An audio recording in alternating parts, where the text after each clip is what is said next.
Hey everyone, welcome back. Welcome to the channel if you're new here.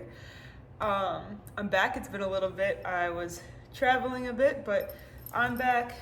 Jinx is back, and I'm here just to do a little bit of an August reading wrap up, talk a little bit about what I'm reading now, and then show you a few recent pickups. So let's start with what I read in August.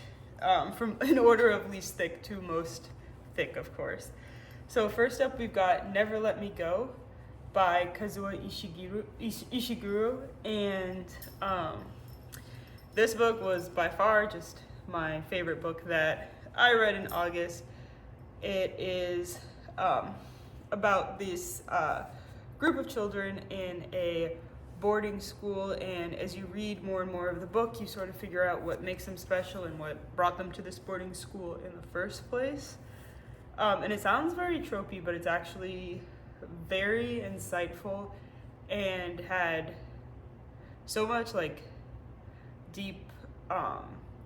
many deep ideas and thoughts on what it means to be a child, how you're raised, parenting, wartime, just a lot of things are in this book despite its non-thickness.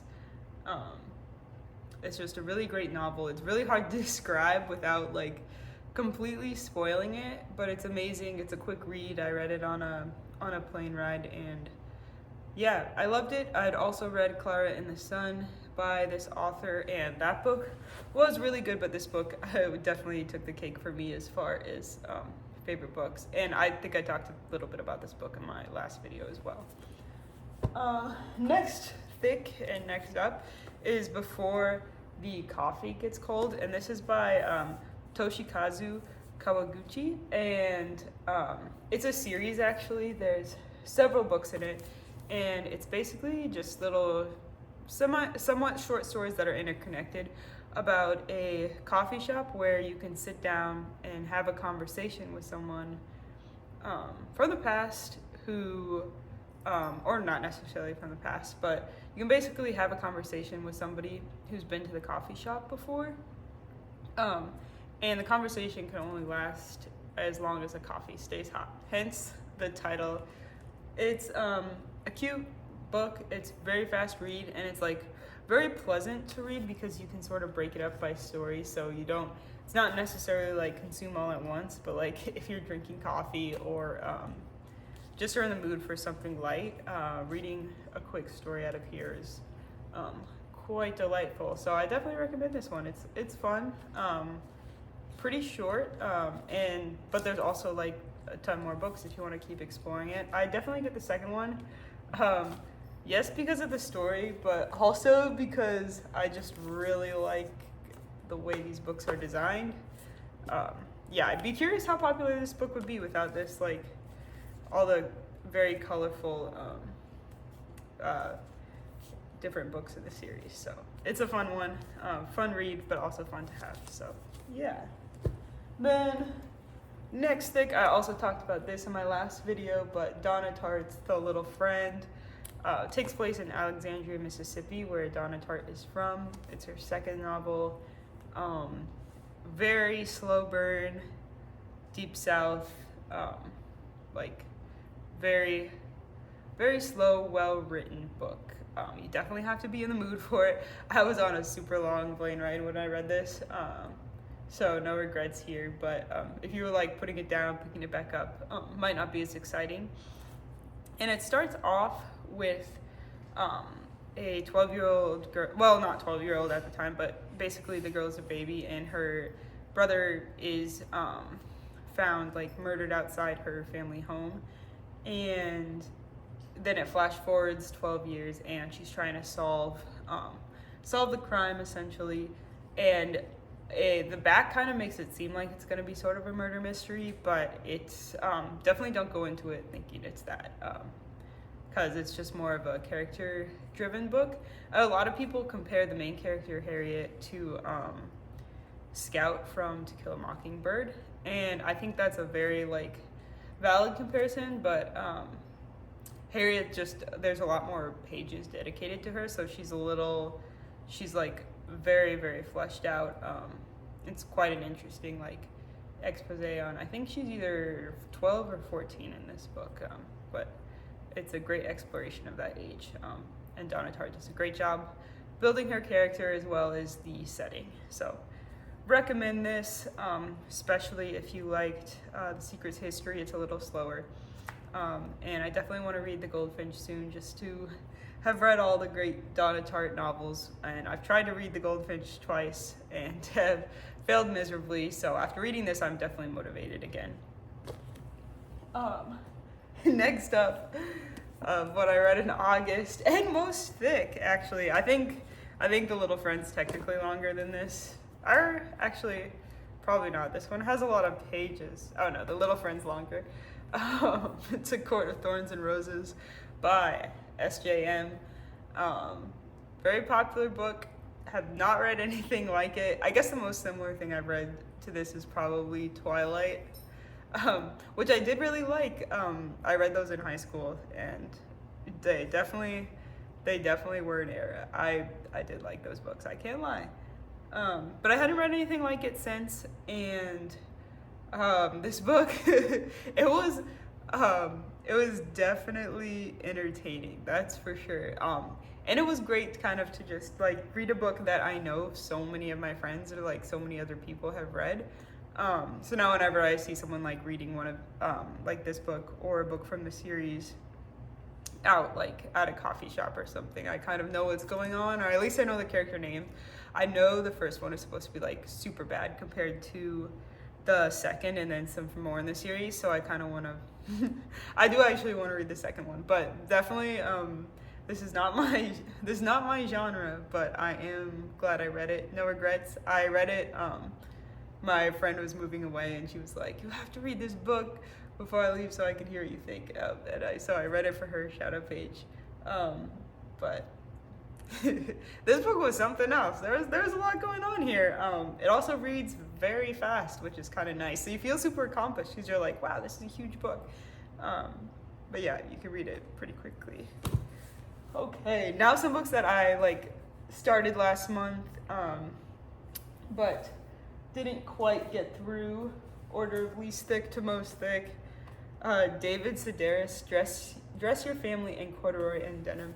David Sedaris is like one of my favorite authors ever. He's so funny. I've read a few of his short stories before, but the main thing that I really like to read from him is his diaries. He's like kept diaries since basically before he was a famous author. And they're super funny. It's just like his day-to-day life, observations, jokes he's heard. I think I read him for the first time like in New York, and a lot of his writing takes place sort of in like Chicago and other cities, so it's very like the like young age, living in a city, like those kinds of things happening to you, being broke, all sorts of funny stuff. So I really connect with his writing. It's hilarious. If you've never given him a try, I definitely recommend like pick a short story, pick one of his diary books. They're really funny. But yeah, this one is just a bunch of short stories, mostly about his family, considering the title. And I think the reason I haven't finished this yet is just because I don't really want it to be done, because I really like the short stories from here. I actually got this from a free little like library thing. So I've been working my way through this. I think I have like this much left. I think I'm gonna finish it tonight, which is good, but also so sad because it's funny, it makes me laugh. Yeah, this is a great book. Next up, we have Dune, which, as you know, I do like the Dune books. But I've been actually really slowly working through this. Like, I think I'm like 90 pages in, and I started a while ago. I haven't really picked it up in a little bit, so I need to get through. Kind of just want to get through this to see where the story goes in this standalone one, and then decide if I want to keep on going in the series. But this one takes place, the reason it's so hard to kind of get into is this takes place like not just like the first book, or the second book is a 12-year time jump. And the next book is like a 9-year time jump. This book is like a 4,000-year time jump. So I'm just like struggling to sort of find characters that I have familiarity with. It's basically a whole new world. And it's taken a while to digest because Dune on its own was amazing and I fell in love with that world, and then the next one's kind of still take place in that. But this one's a little different, so I've got to get used to it. But I'll let you know how I feel about it when I do actually finish. Because a lot of people, they say this is one of the best ones. So, and I haven't disliked it so far. It's just definitely slower than the rest. And then now I have some recent pickups. We'll go from least thick to most thick on these ones. First up, we've got a Confederacy of Dunces. I do not know anything about this book, but 2 people have told me that this is their favorite book in like the past year, including my boss. So I low-key kind of just have to read it. But I also want to, because I don't know, the cover's interesting, the title's interesting. I know nothing about it. It's supposed to be kind of like adventure-y, travel-y.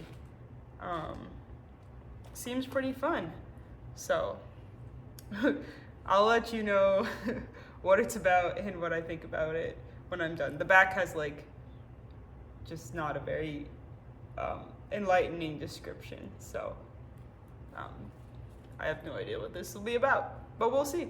And I'm curious to see why it's my boss's favorite book.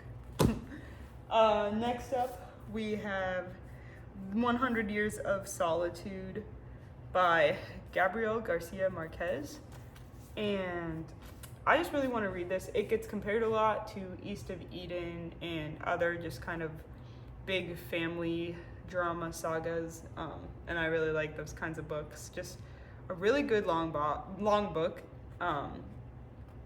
Just, yeah, does the trick. So I'm excited to read this. I know it's slow and it centers around a town, so it seems interesting, and I'm excited to give it a try. But yeah, I just picked this one up as well. And then last but not least, I got this from my parents' house, but it's a book that I kind of already had but didn't have here in my apartment. It is Game of Thrones by George R.R. Martin. I recently finished, or like I'm fully caught up on House of Dragon, which I really liked, but I never got super into Game of Thrones. I've seen maybe like a third or like half of it. And I tried reading the books as well, but this was like back when it first came out. So I was in like high school or something. So I just like either lost focus or like wasn't that interested. It looks like I got to page 199 in this one. So I'm looking forward to giving it another try. Especially now that I have the House of Dragon background. Like I really loved House of Dragon, except for that finale did me dirty. But I am just kind of looking forward. I've started watching the show a little bit more. I know the book is a lot like the show because I read the book sort of as I was watching the show back in the day. But now I kind of have like a fresh start. I've forgotten pretty much everything that happened in both the show and the book. So I think I'm going to kind of slowly start this series. But I have no idea when I'm going to start any of these new books. I'm kind of picking what my September reads will be over the next couple days, and I will update you then. But yeah, that was a longer update, but that's all I have for you today. So stay tuned, and I will see you soon. Thanks. Bye.